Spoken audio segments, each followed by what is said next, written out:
pseudo-panafricaniste, Sonko. Une tête France-africaine, Diomaye. Sonko pensait avoir promu au poste de président quelqu'un qu'il contrôle. Maintenant, il vient de voir. Maintenant, Sonko vient de voir très clairement que celui qu'il a promu comme président ne lui obéit pas à lui. Diomaye Faye est davantage proche de l'ancien système de Macky Sall que Sonko ne le pensait. Il est davantage proche de la France-Afrique que Sonko ne le pensait.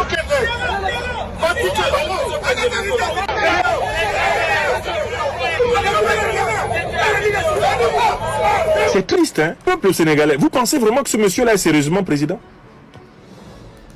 Après, vous allez dire non, il ne faut pas parler comme ça à notre président. Mais regardez son comportement. Macky Sall, pourtant, qui est un vassal France-africain, était capable de plus de vérité que ce Diomaye. Mais Diomaye, mais c'est une simple victoire. C'est une semaille. C'est une faille. L'heure est grave au Sénégal. Le pays traverse une zone de turbulence politique et idéologique sans précédent. Le duel entre Ousmane Sonko et Bassirou Diomaye Faye prend une dimension explosive, alimentée par les tensions entre néocolonialisme, impérialisme occidental et quête de souveraineté africaine. Le peuple sénégalais retient son souffle, partagé entre colère et espoir. D'un côté, Bassirou Diomaye Faye, depuis son accession au pouvoir, semble s'aligner sur la voie néocolonialiste française, multipliant déjà 3 visites officielles à l'Élysée auprès d'Emmanuel Macron.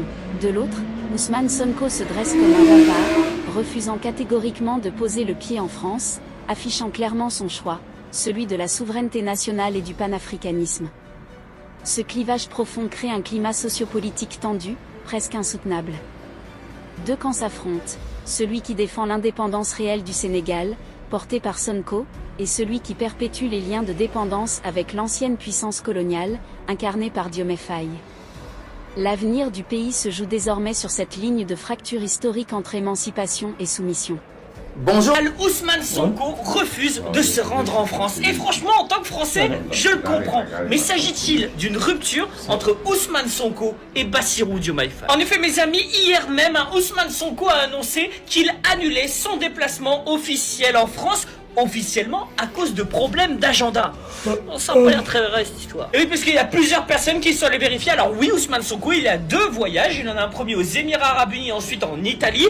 Sauf que dans son agenda, au moment du déplacement prévu en France, ces 2 voyages seront terminés. Donc en fait, Ousmane Sonko, il a surtout pas envie d'aller à Paris. Et on peut le comprendre. Mais le problème, il est là, mes amis. C'est que Bassirou Diomaye Faye, le président sénégalais, lui, il est souvent en France. Ça, c'était la semaine dernière. Bassirou, il s'est rendu en France au moins 4-5 fois ces derniers temps. Donc c'est très fréquent. Mais peut-être qu'Ousmane Sonko, il essaye de montrer sa différence avec Bassirou. Parce que n'oubliez pas qu'il y a à peine 2 mois, Ousmane Sonko a critiqué assez durement Bassirou Diomaye Faye, même si les deux sont amis, et aujourd'hui il n'y a pas non plus une rupture entre le président et son premier ministre. Mais on sent quand même une différence de méthode entre Bassirou qui a un souverainisme plus comme Mahamat Idriss Déby, c'est-à-dire réformiste, et de l'autre côté Ousmane Sonko qui est un peu plus révolutionnaire, plutôt sur la ligne, je dirais, de l'Alliance des États du Sahel. Alors évidemment, il ne faut pas non plus tomber dans le piège des ennemis du Sénégal qui veulent démontrer une certaine désunion entre l'exécutif. Mais, il y a quand même une grosse différence de méthode. Et je vais vous dire un truc, j'aime les deux. Allez, bon courage. D'un choc politique sans précédent. 2 visions diamétralement opposées s'affrontent au sommet de l'État, celle de Bassirou Diomaye Faye, qui mise sur la diplomatie, le pragmatisme et la coopération internationale, et celle d'Ousmane Sonko, qui incarne une ligne dure, radicale et souvent perçue comme isolationniste. Le contraste est saisissant. Tandis que Bassirou Diomaye Faye multiplie les visites officielles à l'étranger, notamment en France, pour consolider les alliances et rassurer les investisseurs, Ousmane Sonko, lui, brandit l'étendard d'une rupture totale avec l'Occident, refusant catégoriquement de mettre les pieds à Paris. Là où Diomaye prône l'ouverture et l'équilibre, Sonko impose la confrontation et l'intransigeance.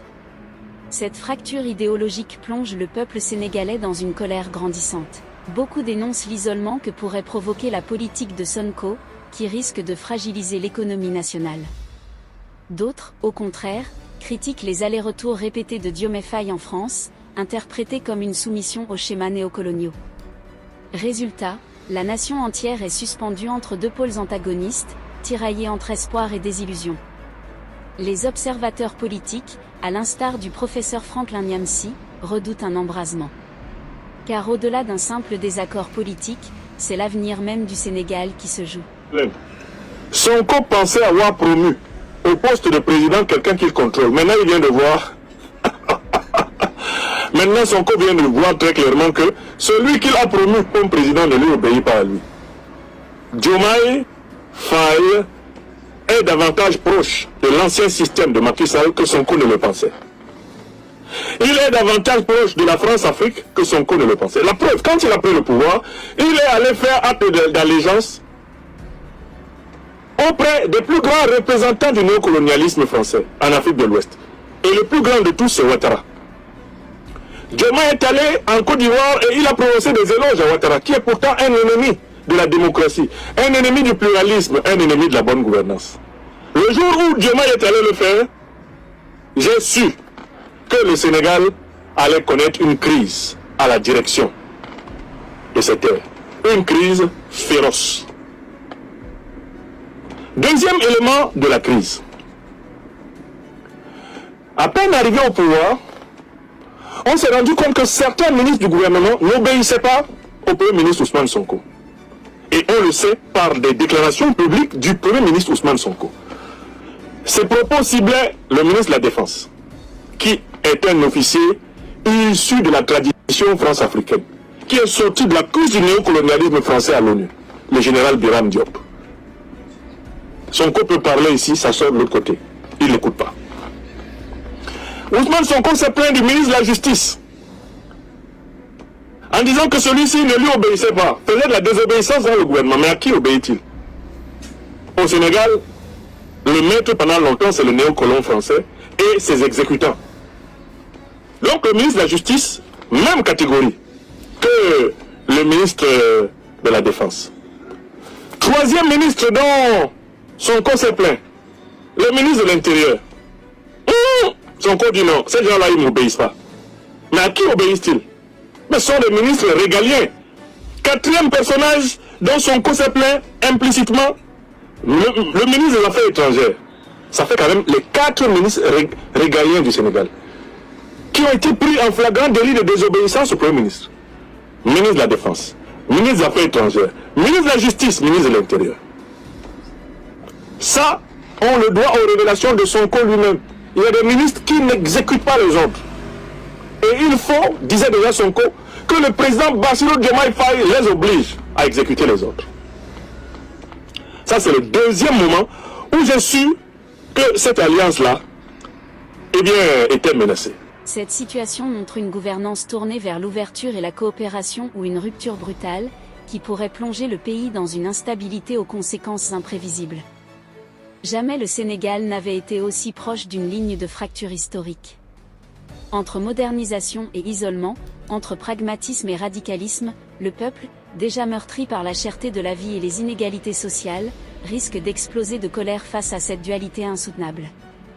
Au-delà des discours et des postures, le Sénégal est aujourd'hui placé devant un choix de civilisation.